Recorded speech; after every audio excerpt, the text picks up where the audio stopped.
It might have gone completely under the radar for a lot of you, like it did for me until somebody posted about it in one of my discords. The new rings that are coming out with Desert Treasure 2 are absolutely game-changing. I know it was kind of overshadowed by the new prayers with Virtus, this crazy new axe thing that we have, but for today's video I wanted to focus specifically on the 4 new best in slot rings, which will finally dethrone the rings that we have been getting from the Dagannoth Kings since, I don't know, like 2007? The finished rings themselves are going to be tradable. However, the component used to make them will not be untradeable, so you will need to be able to make the ring yourself if you get the drop from the new bosses, or at least that's how it currently is. Obviously, the quest isn't out yet and everything's subject to change, but I wanted to start off focusing on, in my opinion, what the least exciting of these rings. First off, like, aren't they sick though? Like, whoever designed them, they look really good, even though you're not going to be able to see it on your character. Or maybe you will. Wouldn't that be sick if your character could just have like big iced out rings on its hands? Anyways, the first one that I wanted to look at, and in my opinion the least exciting of the 4, is going to be our new range ring, the Venator. Let me just do a quick side-by-side comparison. We have the Archer's Ring I, which gives you a +8 range bonus, which impacts your accuracy, and then we have the new Venator, which gives you +10, so just a little bit more accurate, but for the first time we do see a ring that can increase your max hit. It gives you a +2 range strength. Earlier today I was playing around with some DPS calculators, and honestly this +2 didn't give much on most of the setups that I used with the Twisted Bow. It actually didn't give a max hit on any setup against any boss that I configured it for. I'm sure somebody in the comments can find one that it does. If you can, please post that below, like try to get me hyped on this. I would like to be excited about this ring, just as is. I'm not. However, it did give a max hit with darts in the blowpipe, which could be good. I mean, that is just a straight DPS increase, so this could see some play in some niche circumstances if you're like an Iron Man grinding for a Dragon Warhammer or something. I just can't really see this bonus on this ring being worth a ring swap at any endgame content like raids or something like that. Personally, I would like to see them make this much more accurate, like give it maybe like a +20 or +30 range accuracy bonus, and make it like worthwhile to bring to something like Nex or something with really high defense that you need to hit through, instead of just camping another ring. You know, like try to make this one a little bit more viable than the Archer's Ring, which generally just sits in your bank. All right, with the redheaded stepchild ring out of the way, we're going to talk about the 3 that are absolutely game-changing. The first one, we're going to be talking about this ring of Magus, the Mage Ring. With the introduction of this new ring, we also see an addition of Mage Strength percentage bonus on a ring slot item. However, this one to me is much more exciting than the range one, and that's just because it's straight up more useful. And I know what you're thinking, it's basically the same as the range one, and that's completely not true.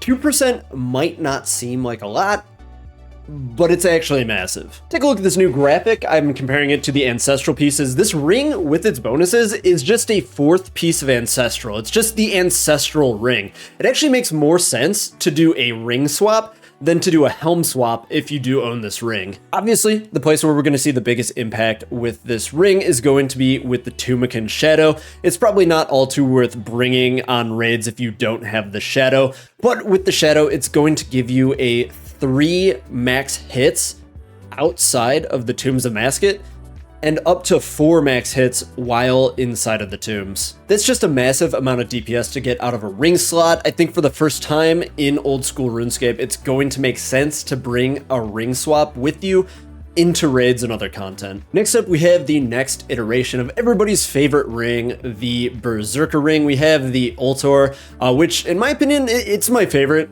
Just graphically of all these. I like the way this thing wraps over. It's very cool looking.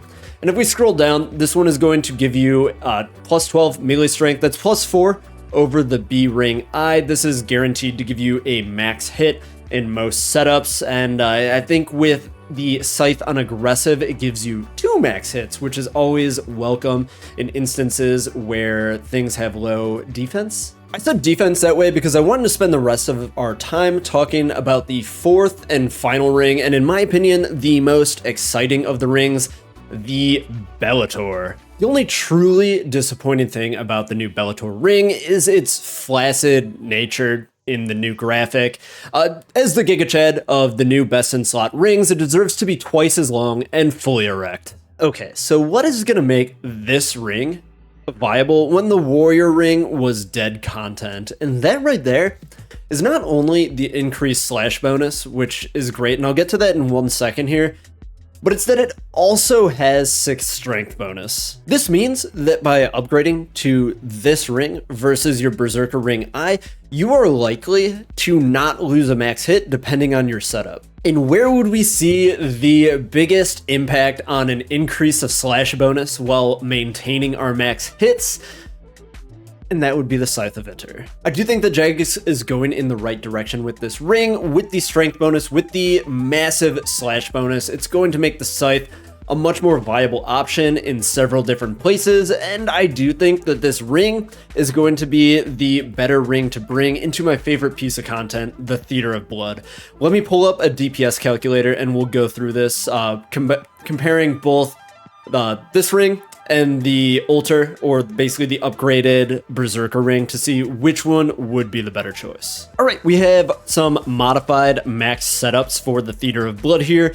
On the left hand, we are going to have the Bellator ring with the increased attack bonus and the decreased strength, and on the right, we are going to have the new Altar ring with the plus 12. It just has the Berserker ring I there because you know, it's not in the game yet. So first up, we're going to look at the Maiden of Sukadinti. The Altar ring does give 2 max hits over the Bellator, and this is going to give us a 1% increase in DPS for the Altar ring, but that's without specs, so let's add in the specs to get this to 0 defense, which is 2 Dragon Warhammers and 98 BGS damage, which does give the Altar a 2.27% increase over the Bellator ring. Next, we do have Bloat, and with the Salve EIs, we actually get a 4 max hits with the new Altar ring, which does lead to almost a 3% increase in DPS on the Pestilent Bloat. Sodetseg is where we start seeing the wins come in for the Bellator ring, just with 0 Dragon Warhammer specials, which is very typical, never lucky. You're getting a 4.5% increase with the Bellator despite the lower max hits. If you add 1 Dragon Warhammer, it's still up by 1.6. And even if you land 2 hammers, which is usually ideal, the Bellator is still winning. You have to land 3 hammers for the Altar to take the lead on this one. Zarpus with max defense, the Bellator is going to win, but you always spec Zarpus down, so let's just add some hammers and some BGS on there, and the Altar definitely wins that one. And on to Verzik Vitur, we have changed to accurate since that's how you do P1 and P2 on Verzik, and of course the Bellator does come ahead since she does have increased defense during these times, and the max hit difference is actually only 1 during this phase. P2, Verzik, is one of the longest parts of any fight within the Theater of Blood, if not the longest part.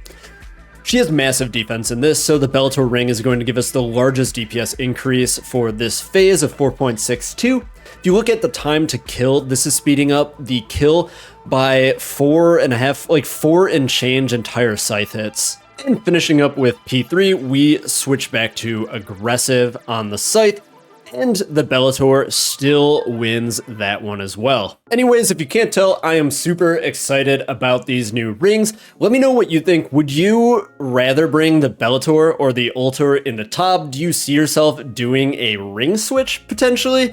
In any other places? I definitely see myself doing a ring switch in the Tombs of Amasket.